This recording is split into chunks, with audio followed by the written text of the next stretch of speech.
A horrific murder on a light rail train in North Carolina caught on camera. Now local officials are facing tough questions about why the suspect was still on the street. In the seat behind her is 34-year-old DeCarlos Brown. Watch as he slowly opens a pocket knife, then stands and without warning plunges the knife into his victim. And this wasn't some random man with no past. He had 14 prior arrests before this attack ever happened. And somehow he was still free until the day he crossed paths with that young woman on that train. This beautiful face and seeing her balled up, looking around, not realizing somebody had attacked her, that was so horrible.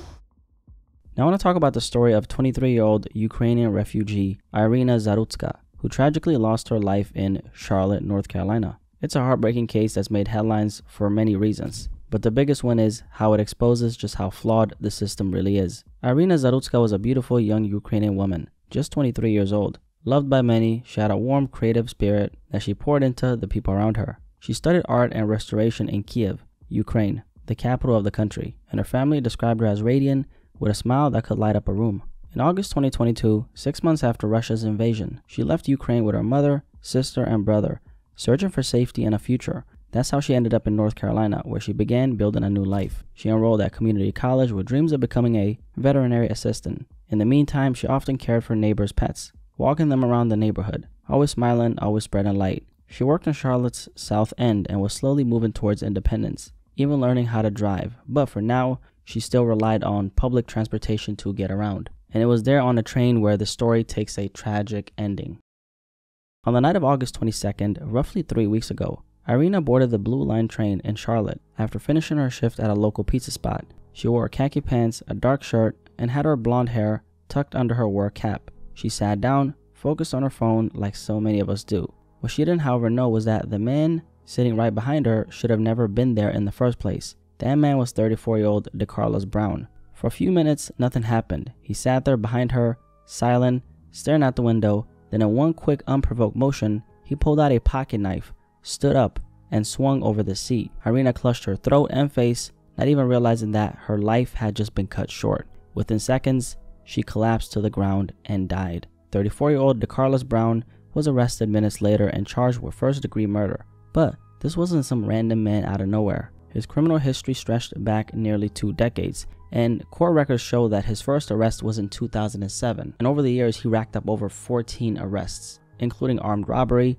felony larceny, and breaking and entering. And in 2014, he robbed a man at gunpoint and served more than 5 years in prison. And after his release, things only spiraled, and by 2022, he was assaulting his own sister. But she dropped the charges out of concern for his mental health, and in 2024 and 2025, he was arrested multiple times for misusing 911 calls. During one arrest, he told officers he believed a man-made material was controlling when he ate, walked, and talked. And just 3 weeks before Irina's death, a judge ordered a forensic evaluation, but still, this guy was still free to board that train and free to take that young woman's life. Even his own family had raised alarms, and his mother actually said that she tried to have him placed in a long-term psychiatric facility, but legally she couldn't really do much because she wasn't his guardian. His sister Tracy described how after he came home in 2020, he wasn't the same person anymore. He struggled to hold conversations, couldn't keep a job, and was often violent. And then, like we stated, in 2022, he even attacked his own flesh and blood. And his sister said that he often believed that the government had planted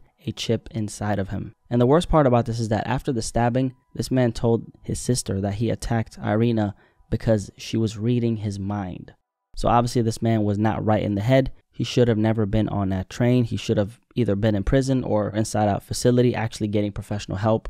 But then again, it makes you wonder, does rehabilitation even work for people like this? I'm not so sure, honestly. I would like to think that everybody can be helped, but the reality is that some people are just so far gone to the point where they can't be saved. Now, when he was arrested for misusing 911 earlier this year, instead of being held, Magistrate Judge Teresa Stokes let him go on a simple promise to come back to court. Like, we're talking no bail, no supervision, nothing. After the stabbing, her decision was blasted as a failure to protect the public, and the judge has faced serious scrutiny, like she should. But according to the Charlotte Observer, she was actually following North Carolina's law and their bail policy, which makes release without bond routine for non-violent misdemeanors. But the strange part is that, while the charges he faced at the time were considered non-violent, his record clearly showed a violent past, And that has me questioning, and probably you questioning, what's even the point of these so-called laws if they don't actually protect the public? Very good question. Now, this story, along with the Charlie Kirk assassination, have been two of the most spoken about tragedies in the last week. Obviously, the public is furious about the death of this young woman, and I think there's something to be said about why stories like this seem to be happening more often and often. Because even though we have a justice system, you start to wonder, how well is it actually working? And why do we keep hearing about innocent people getting killed by people who should have already been locked up in the first place? And the question a lot of people are asking, and this is something that's kind of like in my head, right? Which is, why does it always feel like criminals get protected while the public gets left vulnerable? Now, in this case, Brown was clearly mentally ill, and I think that's important to stress, because part of why he was the way he wasn't entirely his fault. But at the same time, the system knew he had these issues, and instead of getting him real help, they just let him walk free. But I've also seen way too much sympathy for this killer. Some people talk like he had no control over what happened, and that's just not really true, okay? Because there's plenty of people dealing with the same exact mental issues, even in worse situations, and they're not out here stabbing innocent people on trains. That's a fact.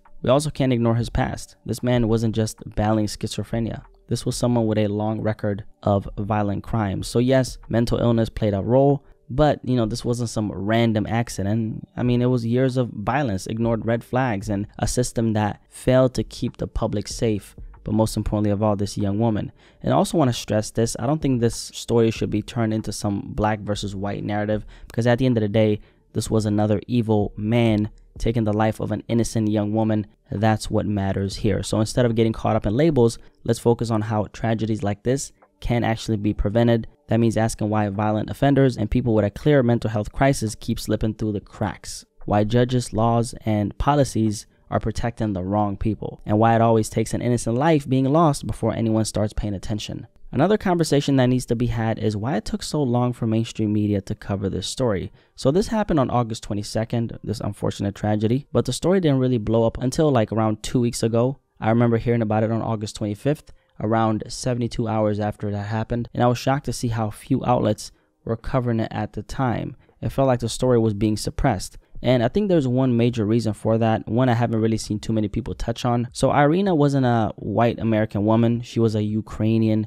refugee, and in the eyes of the media, that doesn't grab the same level of sympathy or attention, or so they thought. I mean, we've seen the stories and the patterns before, right? The truth is, the stories that blow up involving women getting hurt in some type of way are usually about white American women. And I want you to take a look at the differences between the massive Gabby Petito case or even Shanquelle Robinson. These are two stories that eventually blew up, but at the same time, it proves that media coverage isn't about justice, it's about what they can package and sell. Now in this case, they had no choice but to cover it once the video spread, which is why in the past few days, this story has been everywhere, right alongside the death of Charlie Kirk. It's crazy to think that this woman fled a war-torn Ukraine looking for safety, only to end up losing her life on the train in the very country she thought would be safer. America's not really safe though, I think we all can agree. If you can't even get on public transportation without wondering if something might happen to you, what kind of life is that? And the truth is, women already know this feeling all too well.